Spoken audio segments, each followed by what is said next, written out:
دوستان سلام، به درس هشتم از جلد سوم مجموعه آکسفورد ورد اسکیلز خیلی خوش اومدید. احتمالا میدونید که به طور مساوی حدوداً 90% ارتباطات ما رو لحن صدا و زبان بدن تشکیل میده و فقط 10% اون رو کلمات تشکیل میدن. خبر خوب این که موضوع این درس در مورد زبان بدنه و میخوایم کلی اصطلاحات و لغات کاربردی در این زمینه با همدیگه یاد بگیریم. قبل از هر چیز ممنون میشم این ویدیو رو لایک کنید، کامنت بگذارید و اگه هنوز عضو کانال من نیستید رو اون دکمه قرمز سابسکرایب کلیک کنید، زنگوله کنارش هم بزنید تا به محض انتشار ویدیو جدید از طریق نوتیفیکیشن مطلع بشید. و اما بریم و لغات و اصطلاحات مرتبط با زبان بدن رو تو این درس با هم دیگه کار کنیم. Body language، زبان بدن. Reading the signs، خوندن علائم. Body language can tell you a lot, but if you jump to conclusions when you are trying to interpret a particular gesture, you may misinterpret what it means. زبان بدن میتونه خیلی چیزها رو بهتون بگه، اما اگه موقع تفسیر یک حرکت خاص به سرعت نتیجه گیری کنید، ممکنه معنای اون حرکت رو اشتباه تعبیر کنید. For example, people who look away to avoid eye contact may not necessarily be lying, they could just be very shy. مثلا افرادی که به منظور خودداری از تماس چشمی به سمت دیگه‌ای نگاه میکنن شاید لزوماً دروغ نمیگن، فقط میتونن خیلی خجالتی باشند. To understand body language, therefore, we need to observe a combination of behavior. With lying, for example, look out for any or all of these. بنابراین برای درک زبان بدن باید ترکیبی از رفتار شخص رو مشاهده کنیم. مثلا در خصوص دروغ گفتن حواستون به یک یا همه این موارد باشه. Avoiding eye contact. اجتناب از تماس چشمی. Sweating a lot. عرق کردن زیاد. Going red. قرمز شدن چهره. Biting fingernails. ناخن جویدن. Constantly moving about. حرکت مدام. Glossary. Jump to conclusions که مترادف اون میشه leap to conclusions means make a decision about something too quickly before you have thought about all the facts. یعنی به سرعت نتیجه گیری کردن. They jumped to the wrong conclusion. They jumped to the wrong conclusion. Okay, I can understand how you might jump to that conclusion. Okay, I can understand how you might jump to that conclusion. Whoa, let's not leap to conclusions. Whoa, let's not leap to conclusions. Interpret. Decide that something has a particular meaning. تفسیر کردن، تعبیر کردن. اسمش میشه interpretation، یعنی تعبیر و تفسیر، و misinterpret یعنی سوء تعبیر کردن از چیزی. Well, you could interpret it as good. Well, you could interpret it as good. But I know how to interpret physical reactions. But I know how to interpret physical reactions. It's the only interpretation. It's the only interpretation. It's open to interpretation. It's open to interpretation. I am liable to misinterpret some of my feelings. I am liable to misinterpret some of my feelings. Gesture. A body movement you make to show a particular meaning. حرکت بدن. نکته اول عبارت a rude gesture یعنی حرکت بی‌ادبانه یا زشت. Luke made a rude gesture with his finger. لوک با انگشتش یک حرکت زشت انجام داد. نکته دوم عبارت in a gesture of something به معنای به علامت و نشانه چیزی. Jim raised his hands in a despairing gesture. جیم دستانش رو با حالتی ناامیدانه بالا برد. A proper gesture. A proper gesture. It's a nice gesture. It's a nice gesture. Eye contact. Looking into another person's eyes. تماس چشمی. Eye contact. Eye contact. Not necessarily. Used to say that something is possibly true but is not always true. لزوما نه یا الزاما نه. Not necessarily. Not necessarily. Observe. To see or notice something. یعنی مشاهده کردن. صفت اون میشه observant. یعنی آدم هوشیار و مراقب. و اسم اون میشه observation. یعنی مشاهده. نکته اول اینکه در انگلیسی روزمره برای فعل دیدن میشه از یکی از این سه کلمه استفاده کرد. See, notice, spot.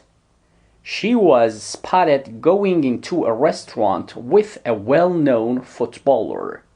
اون رو موقع ورود به یک رستوران همراه با یک فوتبالیست معروف دیدند. نکته دوم، عبارت be under observation یعنی تحت نظر بودن. The police said that the house had been under observation. پلیس گفت اون خونه تحت نظر بوده. و نکته سوم، عبارت keep somebody under observation یعنی کسی رو تحت نظر گرفتن. The doctor ordered that the patient be kept under observation. دکتر دستور داد که بیمار تحت نظر گرفته بشه. What an amazing observation. What an amazing observation. You were very observant. You were very observant. You are observant as well as beautiful. You are observant as well as beautiful. Combination یعنی ترکیب. عبارت combination of یعنی ترکیبی از. A combination of factors may be responsible for the increase in cancer. احتمالاً ترکیبی از عوامل در افزایش سرطان دخیل باشند. نکته دوم، in combination with something یعنی در ترکیب با چیز دیگه. Some drugs which are safe when taken separately are lethal in combination. یک سری داروها که مصرف جداگونه اونها بی خطره ترکیبشون کشنده است. What's a combination? What's a combination? That is a weird combination, Alice. That is a weird combination, Alice.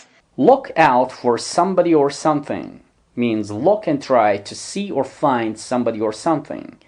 یعنی به چیزی یا کسی دقت کردن. Sweat یعنی عرق کردن که اسم اون هم میشه sweat. نکته اول، عبارت sweat like a pig یا sweat buckets means sweat a lot یعنی به شدت عرق کردن که غیر رسمیه. Basketball players sweating buckets بازیکنهای بسکتبال که حسابی عرق میکنن.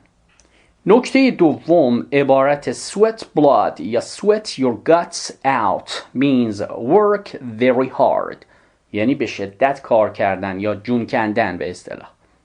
I sweated blood to get that report finished. واسه تموم کردن اون گزارش به سختی جون کندم. We've been sweating our guts out here.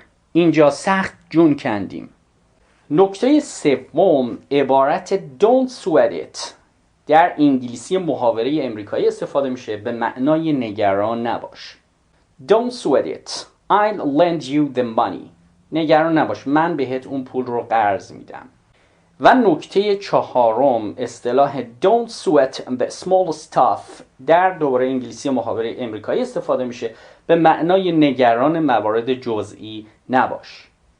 نکته پنجم، عبارت no sweat در محاوره دوباره استفاده میشه به معنای بی دردسر یا اصلاً کاری نداره. Are you sure you can do it on time? مطمئنی میتونی به موقع انجامش بدی؟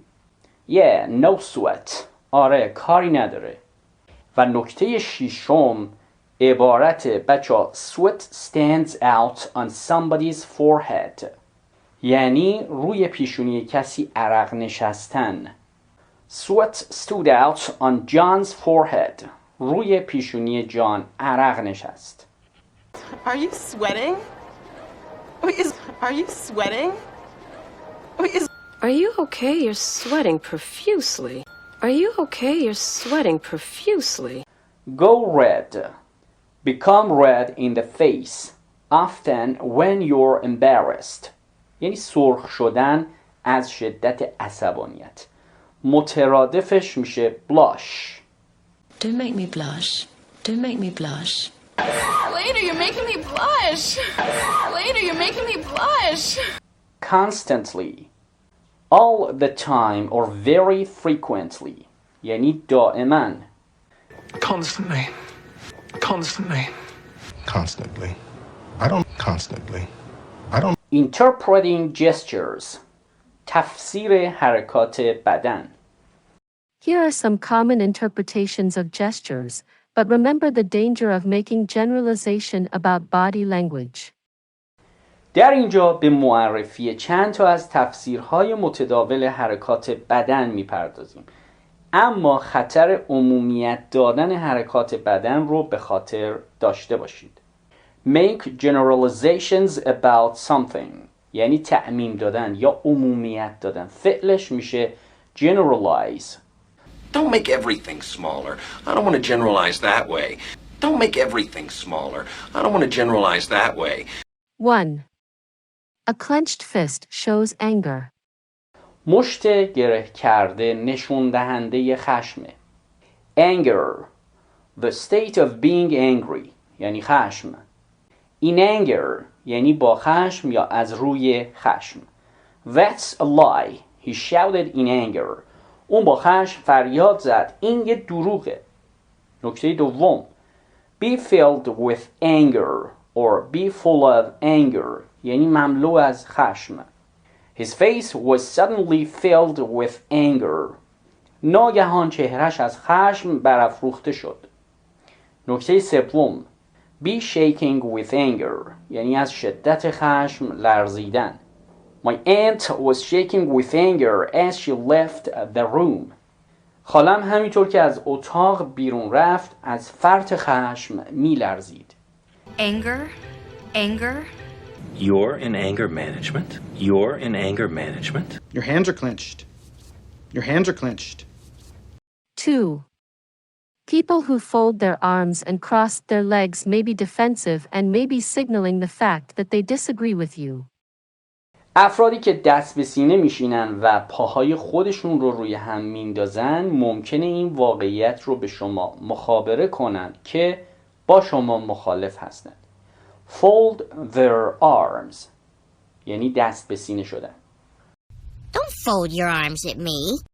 Don't fold your arms at me. Cross their legs یعنی پا روی پاشون انداختن. Now cross your legs. Now cross your legs. Defensive دفاعی. Don't get all defensive, all right? Don't get all defensive, all right? Signal یعنی علامت دادن. اسمش هم میشه signal. نکته اول. Signal to somebody to do something یعنی به کسی علامت دادن واسه انجام کاری. She signaled to the children to come inside. اون به بچه ها علامت داد که بیان داخل. I finally signaled a red alert. I finally signaled a red alert. We need a warning signal. We need a warning signal. 3. People who lean towards each other are displaying an interest in one another. افرادی که به سمت همدیگه متمایل میشن در حال ابراز علاقه به همدیگه هستن. Lean towards یعنی متمایل شدن به سمت.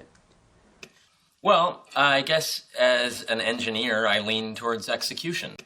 Well, I guess as an engineer I lean towards execution. Display نمایش دادن. اسمش همیشه display. نکته.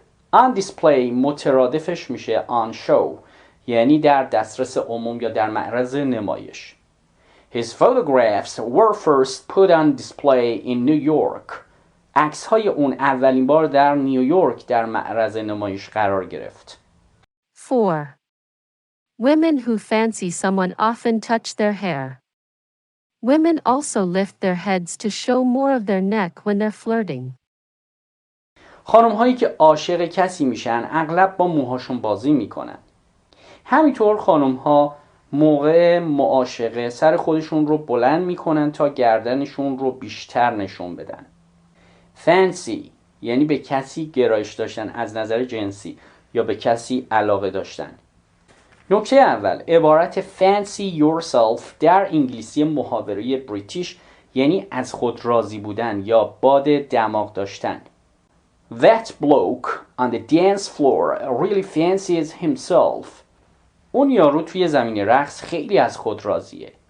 نکته دوم، fancy yourself as something دوباره در انگلیسی بریتیش یعنی خود رو چیزی دونستن. He fancies himself an artist. اون خودش رو هنرمند میدونه. I really fancy you.